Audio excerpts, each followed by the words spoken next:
My name is John Baumgart. Today I wanted to make a video about a recent debate between Patrick Bet-David of Valuetainment and Dan Price of Gravity Payments.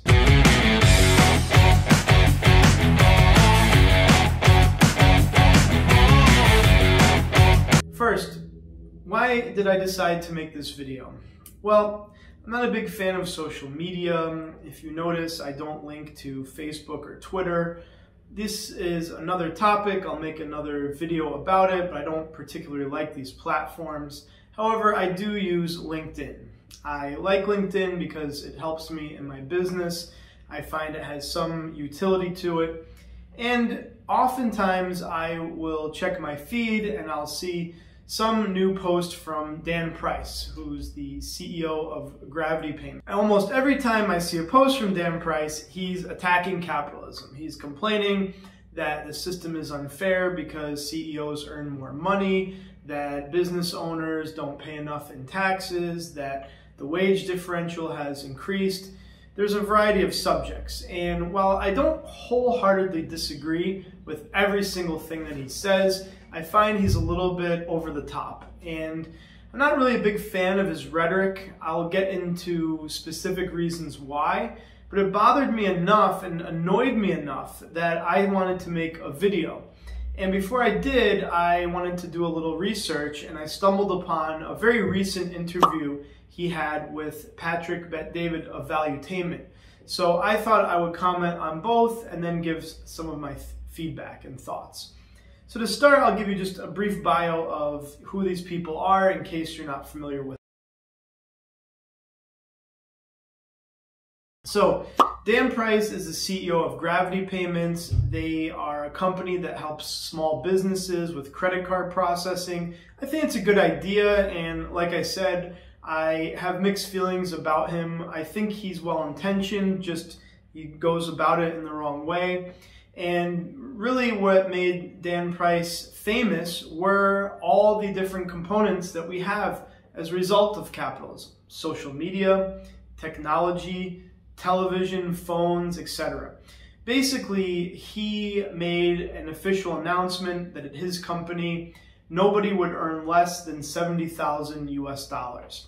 Now, he happens to have his company in quite a wealthy area. I can't remember if it's Washington or Oregon. In any case, it's a company where, a city where prices are quite high anyway, so that salary would be very high in other parts of the country. In any event, I think it's admirable, and this kind of parachuted him to fame. I mean, he wasn't really well known before, and like I mentioned, if it were a pre-internet period, before social media, he may have been in the local newspapers, but I don't think he would have gotten the same public attention he has now, which is a result of capitalism. And I keep harping upon this because it's something that I'll explore more as I go on in this video.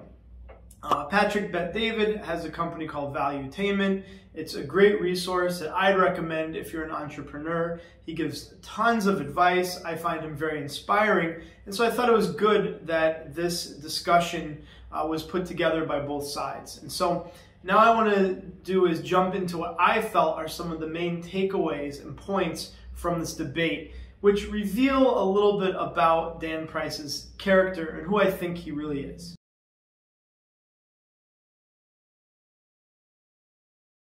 So the first subject that came up related to taxes and charity. So that's what I want to start with.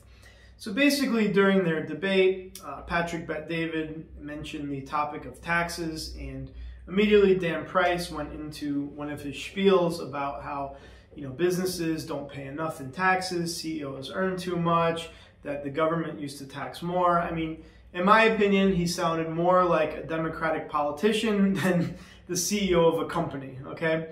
And it was, quite obvious that Bet-David, who is more conservative in this regard, responded with the typical conservative answer, which is, business owners should be able to keep the money they earn, that the individual has a much better say in where their money is spent than a massive government organization. And as a business owner myself, this is something I tend to agree with. And, I've commented on some of Dan Price's posts on LinkedIn about this subject. Namely, that he is very quick to criticize business owners and CEOs and mention how they don't pay enough, but he never mentions how much money is wasted by the government. And I always pose this question to people when the subject of taxes come up. In your entire life working, can you say, of all that money that was taken out of your paycheck, and you should add it up, it was quite a lot, I'm sure, have you gotten a fair return on that investment? Now, I'm not an anarchist. I don't believe in zero taxes. I think we need things like police, garbage pickup, fire department, etc. But these are very insignificant and don't cost a lot compared to how much people are taxed. And that's just on the state, local level. On the federal level, it's insanity. I mean, if you just look at the waste. So, it's very interesting in telling about Dan Price. He will go to lengths, to describe how CEOs earn too much and, they need to pay more, but never criticizes the waste that the government is responsible for and what happens to that money. And, just even thinking about the idea of perhaps if people had more of that money in their own pockets, would the world be better off? Would the world be a better place? I mean, that's a much longer debate, but it was very telling that this came up. And so Bet David took it a step further, and I found this to be quite interesting. He went to Price and basically said, well, what about charity? Don't you think, going along this same line of thinking, don't you think that it would be better that you keep more money and pay less in taxes, and if you feel the way you do, that you give more to charity? And it was very interesting. You can watch in the video. Price basically dodged the question. He said, and more or less his response was, well, I'm not going to do an audit here live in your interview.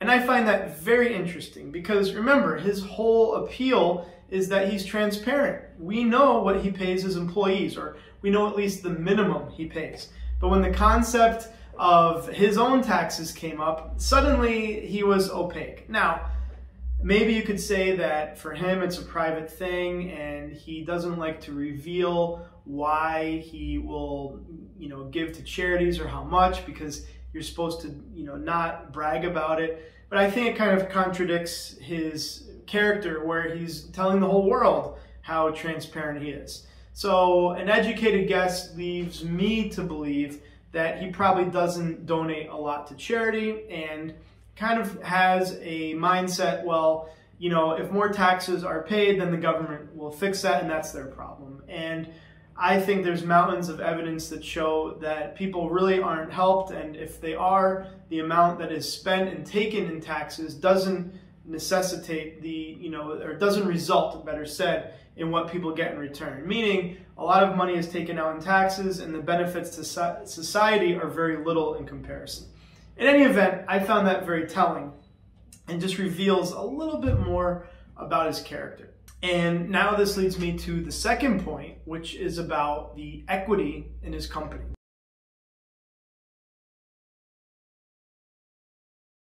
So another part of the interview, Bet David asked Price something that I was also wondering. Well, if you have this model where you're giving your employees a certain salary, why not go to the next level? You're not a public company, right? But why not give each employee some equity in your company?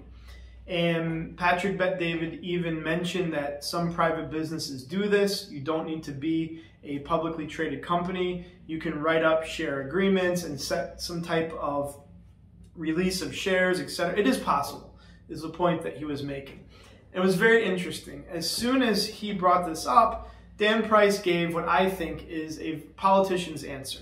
He basically kind of danced around the subject. First, his response was, well, I'm against the shareholder model. This is what makes businesses bad, and I'm a good business. And if I start operating like a shareholder and worry only about my shareholders, and I'll perform the same evil, bad decisions that they do, which I think is a cop-out because he runs a business, and I'll get into this in a little bit. And then he went into some anecdotal evidence about, I know these small people and they've been taken advantage of. And I'm not against everything that Dan Price says, but I found it rather convenient that he could not give a straight answer to this question when he is supposed to be a very transparent person. And I also find it interesting because, he even mentions how he had to take a salary cut, right? Well, what a lot of people don't understand about business is, unlike working for someone where you have maybe 3 methods of receiving compensation. One is your salary, the other are shares if it's a public company, and the other is a 401k matching, right? Those are the 3 ways that I know of. There's some others like health benefits. Those are the main ways. When you own a business, though, it's much different. So you can collect dividends. There's a lot of different ways that he can pay himself outside of the salary. Or he can tell the world, you know what, I'm only making $70,000 a year, and he can spend 4 years kind of living a simple life and then sell out the company and cash in for multiple millions. So, and he can just run away on a boat and just forget social media because he's been rich and he kind of took advantage of people. Now, I'm not saying he will do that, but when you're a business owner, you have far more options when it comes to compensation than a worker does. So it's a little bit tricky to just say, well, I'm collecting this small salary, I want things to be fair, when he is the sole owner of the company, and as David pointed out, he doesn't want to distribute the equity. So just some points to kind of think about.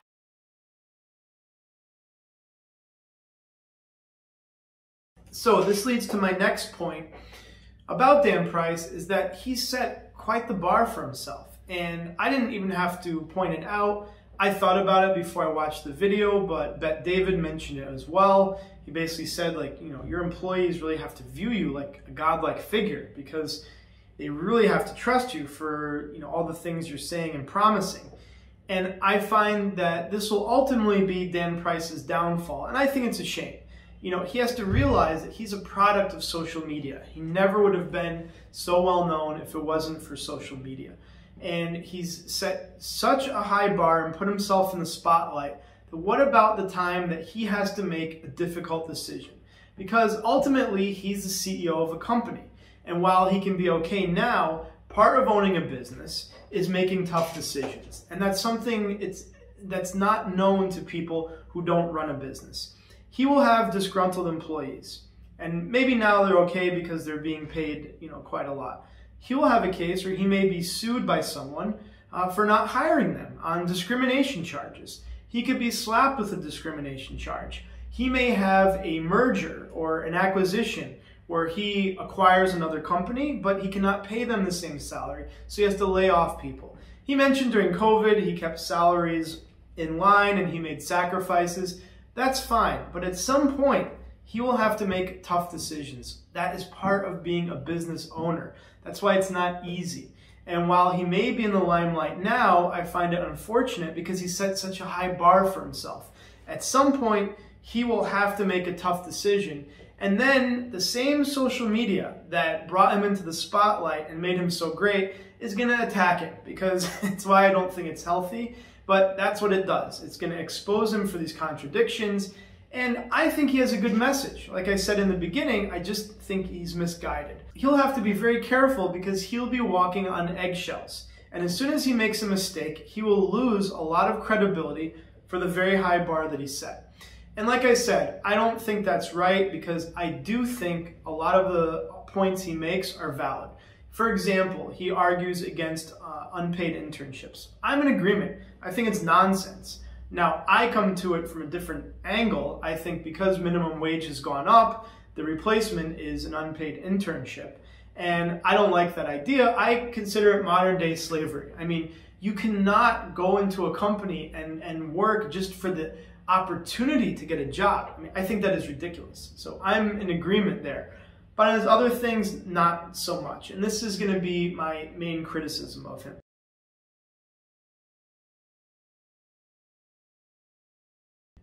I'm a product of the 80s and 90s. So, when I was growing up, even though it was dated, the cool movie to watch was Wall Street if you wanted to get into finance. And, the quintessential character was Michael Douglas's Gordon Gekko. He had the famous quote, greed is good. And this was a representation of the yuppie Reagan 1980s era, where it was just all about materialism. This was reflected in the music. I mean, it was a very materialistic time, and I don't think necessarily healthy. I think just this rampant goal of just enriching yourself and not caring about others was what Stone exposed in Wall Street. Contrasting that with a young naive character, Bud Fox, who falls into the trap but ultimately realizes that he cannot be the same person. And so I don't want to go back to that, as much as I think his brick cell phone is really cool. I think it's better that we live in an age where we're more compassionate about workers, that we are trying our best to improve conditions. But I feel we've gone too far to another extreme. Because you have leaders like Dan Price, and whether he realizes it or not, a lot of people listen to what he has to say. And there are a lot of impressionable college students. And I want to compare and contrast the two viewpoints. So you have Valuetainment, which is run by Patrick Bet-David, and then you have Gary V, also known as Gary Vaynerchuk, who I consider to be very inspirational, we'll say media kind of gurus or whatever you want to call them, who basically give inspirational messages. I mean, their ideas to kind of pump you up in the same way if you're exercising or something else. I find a lot of it over the top personally, especially Gary V. But if I were younger and more impressionable, which I think is his main audience, especially Gary V, I'd want to hear that. Gary V says things like, if you want to start your own blog, okay, and you want to write about comic books, then you can't just write one blog article. You have to write 5. You have to write 10. You have to do 1 a day. If you want to make a TikTok channel, don't make 5 videos, make 10, make 15. This is how people will notice you. You have to be competitive. The world is competitive. And I find this very inspirational. Patrick Bet-David as well. He gets more into details and nuance than Gary V, but it's also very inspirational. So if you're a young person, if you're an entrepreneur and you want to start a business and you listen to these two guys, then that's going to give you a good direction. Now let's contrast that with Dan Price. Oh, well, even though I'm a CEO, the system is unfair. So, you're not going to, the chances of you succeeding anyway are very low because the CEOs of these top companies make billions of dollars. You don't have a chance. The system is unfair. You can't pay your employees anything anyway, and it's rigged against you, and you're not going to succeed. Which do you want to hear? And which is going to give you an excuse? And in my opinion, if you're right out of school and you hear what Dan Price has to say, well, you're going to say, why would I start a business? The system's rigged. It's unfair. Why make a YouTube channel? The owners make billions of dollars. Google is a big conglomerate. I'm never going to be able to compete or succeed. And which do you think is a better inspiration? And I think Dan Price is reflecting the attitude that a lot of students are having when they leave college nowadays, which is basically, I'm not going to say indoctrination, but a very negative view on capitalism. As if all of the things that capitalism has brought and has also made Dan Price very wealthy are inherently bad. Now, I think there's a lot of problems with capitalism, but that's a human nature issue, okay? Most of the problems with capitalism are bad people. And yes, you do have plenty of cases where you have pollution, other things, but that's what laws are for, that's what groups are for. But Dan Price is a CEO. I mean, he's benefited immensely from capitalism. And, I don't see him paying more in taxes. I don't see him living the lifestyle of a monk. It seems to me that he has a good life, which makes it very easy to criticize the system. Okay, so that's my critique of him. I think he's doing a lot of damage with his rhetoric. I mean, he can start a fund, for example, and help young entrepreneurs make green businesses, or let's say businesses that pay his employees the same level, or whatever it is. He can fund and help these companies. Instead of just railing on how bad the system is, why not try to use it and make for better companies and better people? And to an extent, I think he's doing that, but I find that he's sending the wrong message. And, why is this the case? And these are kind of my closing points.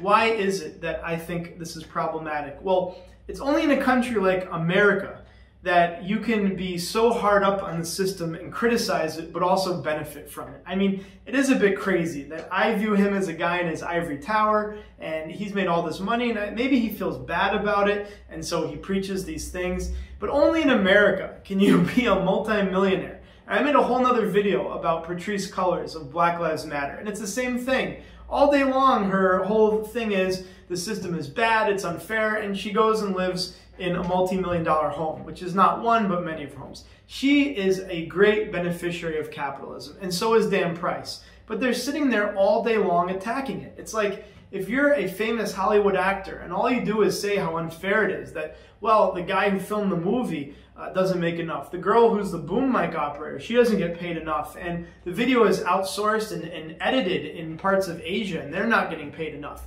And, so why are you making the movies? I mean, I often question, why is he in this job? Why doesn't he just, put on a robe like Gandhi and go around the world trying to make it better? Because I don't see him, like I said, paying more money in taxes. And why do I bring up this point? Well, it's not the 1950s. It's not like the end of World War II, where America basically bombed out all of its competitors and could grow and grow and grow. That's not the case. We live now in a global society that's very competitive. And I'd say that's one of the reasons we're having these disparity problems in America at the moment. But let's take a step back. I don't live in America right now. I talk to people all over the world. Japan, for example, is a country with no natural resources. Their entire ethic, their entire country is basically a product of human capital. And if you had a Japanese person criticizing capitalism and criticizing the system, they would be laughed on the streets. In Japan, it's all about work ethic. Japanese work more than Americans do. They pride themselves in their work. That is their culture. That is their country. Someone like Dan Price would not survive there. I mean, the culture would disband the guy because he's attacking the only system that has brought, let's say, Japan, for example, out of the devastation of World War II. Take China. I mean, first of all, because you don't have the same rights, you couldn't criticize the system. But the same thing, they would laugh at a guy like Dan Price, who's criticizing the system while he's sitting there making millions. He would be a joke.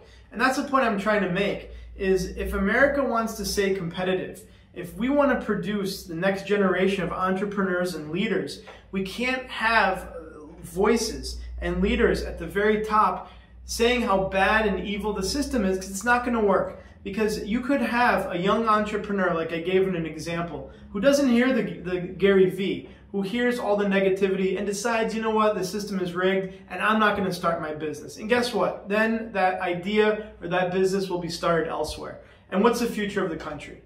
I'm very positive. I still believe that America has a promising future, but we need better leadership. We need more Gary V's, we need more Patrick Bet-Davids, and we need people like Dan Price to realize ultimately they are capitalists, and instead of trying to tear down the system, to turn it around. So thank you for checking out my video. I hope you enjoyed it, and I will keep making more, so make sure to subscribe to my channel. If you like the content, I don't always go into these deep themes. I talk about other things too. So if you subscribe, you'll hear more of those. So take care.